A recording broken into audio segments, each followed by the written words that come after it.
This week in Jamaica Now. The Honourable Fayval Williams, MP, will assume duties as Minister of Finance and the Public Service. Historic, Fayval Williams is Jamaica's new Minister of Finance. JLP faces criticisms for selecting Marissa Dalrymple-Philibert as its representative. NCB freezes 300 accounts in Uber transactions probe. And death of Campion College student prompts audit of sports equipment on school campuses.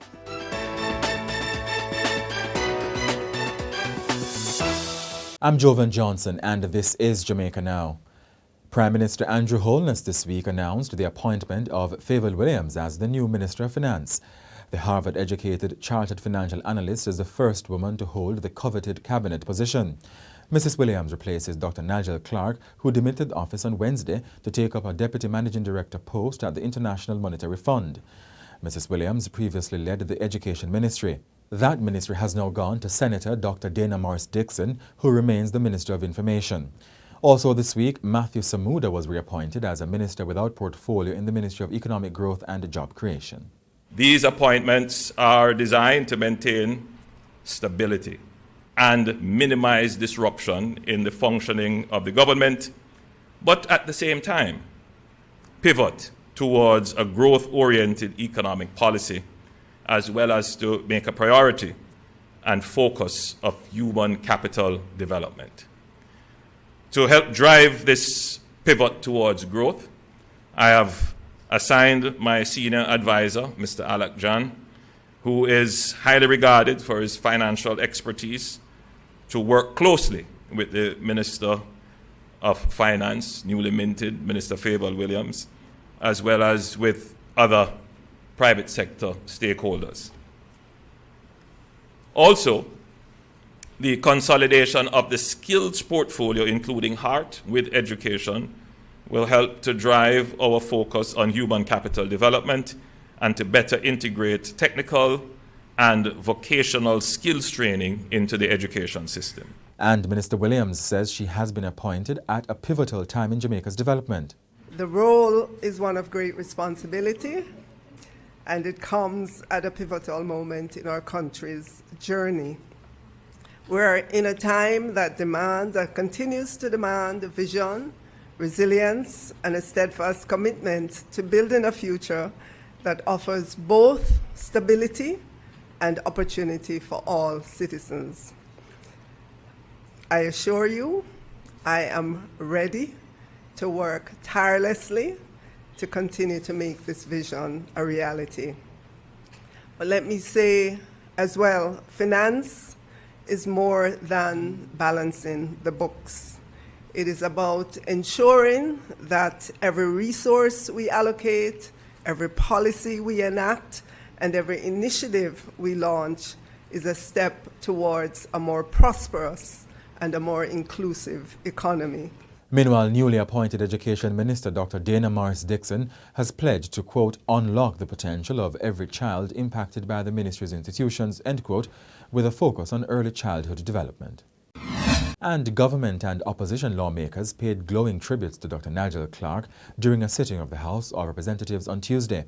In opening the tribute, Leader of Government Business Edmund Bartlett declared that Dr. Clarke was a remarkable finance minister. Dr. Clarke has had a remarkable run for the last 6 years as an outstanding member of this honorable House, an outstanding debater, an outstanding advocate of the people, and an excellent Minister of Finance. You have presided over an economy which has seen the unemployment rate plummet to an unprecedented level of 4.2%. This is truly remarkable, and indeed a tremendously remarkable feat, which has resulted in most youths in our land now being employed for the first time in Jamaica. Your sterling leadership of the economy has also allowed for the government to fund a raft of infrastructural projects, such as the 45 billion Spark program, and the 275 million US dollars Montego Bay Perimeter Road project, which includes construction of a Montego Bay bypass, accompanied by a comprehensive drainage study the Barnett Street, West Green Avenue Road rehabilitation, and the Long Hill bypass, to name just a few. The economic stability of the country has also allowed the government to provide an 88% increase in minimum wage, moving from 6,200 when the JLP came to power to 15,000 today. The member has served with distinction. We have had reasons to disagree. There's a government side, opposition side, and we have vigorous debates inside here on issues. But that notwithstanding, I think we have to recognize the high quality that the member has brought to the debate and the intellectual rigor. There's no question that the member has made a positive contribution to Jamaica's development, not just in the House, but prior to that in the Senate and the other boards on which he served. And I want to thank him for that, thank him for all of us come here. We come here to serve, we make sacrifices, and we have to acknowledge those sacrifices as we serve. Opposition leader Mark Golding missed the tribute as he was in Canada for a PNP event. Meanwhile, in his speech, Prime Minister Andrew Holness said Dr. Clarke was always part of his plans to lift Jamaica out of its economic woes from his first brief stint as head of government in late 2011.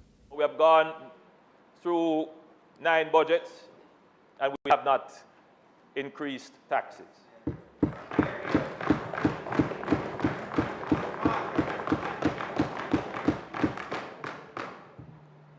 Our reserves are at the highest levels they have been in decades.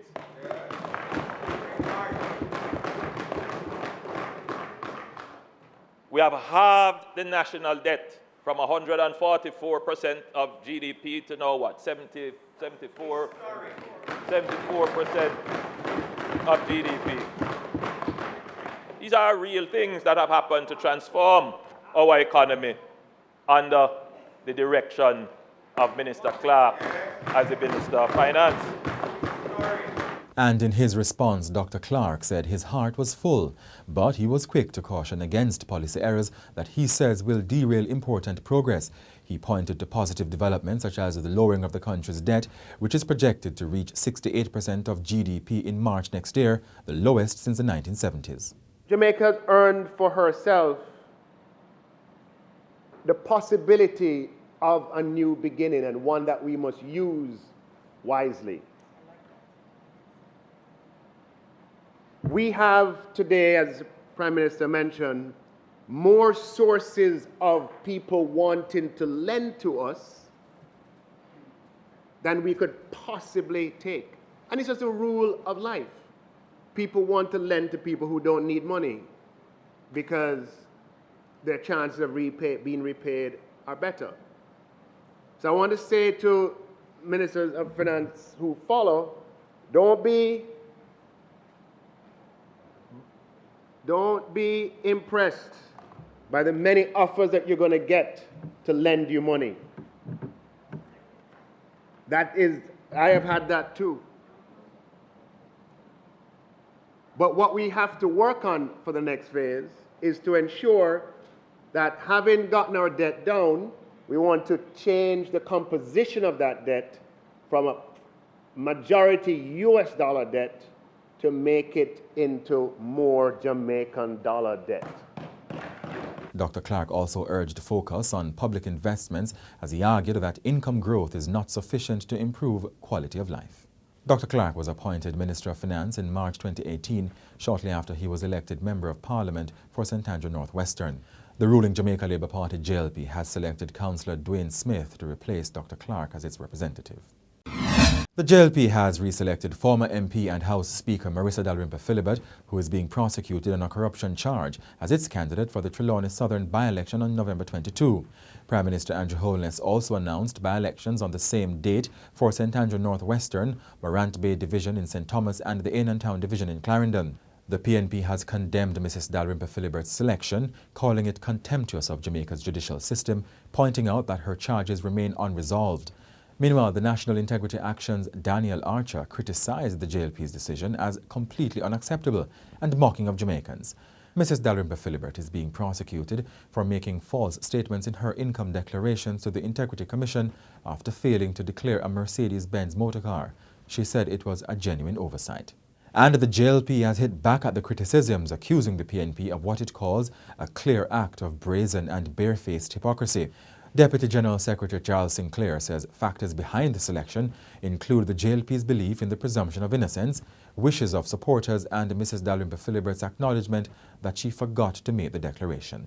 He pointed to current PNP officials with a history of adverse reports, including Isaac Buchanan, a lawyer with past drug convictions, who is a candidate for Portland Eastern. National Commercial Bank Jamaica Limited NCBJ says it has temporarily frozen approximately 300 accounts due to unusually high volumes and types of transactions for Uber transport services. On Wednesday, it confirmed that there is a technical issue affecting Uber transactions on Visa debit cards. Uber is a ride-hailing application. It said the issue, which led to some transactions not being charged to customers' accounts, leading to unpaid balances and in some cases potential fraudulent activity or scams. The statement follows complaints on social media from some NCB customers about large deductions from their accounts at once. NCB says the issue has affected over 8,000 accounts, representing 1% of its Visa debit customers since May 2024. It said there are instances where some customers completed an exceptionally high number of Uber transactions, some exceeding 700 rides within a single month. Teams from the Ministry of Education and Youth will be visiting schools to conduct audits of their adherence to safety standards for equipment used in sports. The announcement followed Tuesday's incident in which 13-year-old Rashad Richards, a student of Campion College in St. Andrew, died after a football goalpost fell on him. His death renewed concerns about the safety risks associated with unanchored goalposts on school grounds. And that's it for this edition of Jamaica Now, your weekly review of the big news stories. Send us your comments at onlinefeedback@gleanerjm.com. Follow us on X, formerly Twitter, and Instagram at Jamaica Gleaner, and on Facebook at Gleaner Jamaica. Like this video on our YouTube page, turn on your notification, and subscribe today. I'm Jovan Johnson, and before we go, we've asked Jamaicans how satisfied are they with the healthcare system in the country. I've used the public system before, most recently Children's Hospital. And I find that once you play by their rules, you really don't have a problem. Well, it can be a little better than how it is. If the children are the future, I'm sure in terms of birth, most persons is even scared to have kids because their health care is not managed properly. Of course, they're trying to find the facilities, but if they make more resources and also plan to create more resources, then it can be managed. Not satisfied enough because my grandma fainted on me and I took her to public and she had to lay on a piece of cardboard, which was not good. I mean, I know the government can't cater for everybody, but I mean, healthcare is something very essential, and I think you should pay the same attention that you pay to the prisons. You should focus more on healthcare.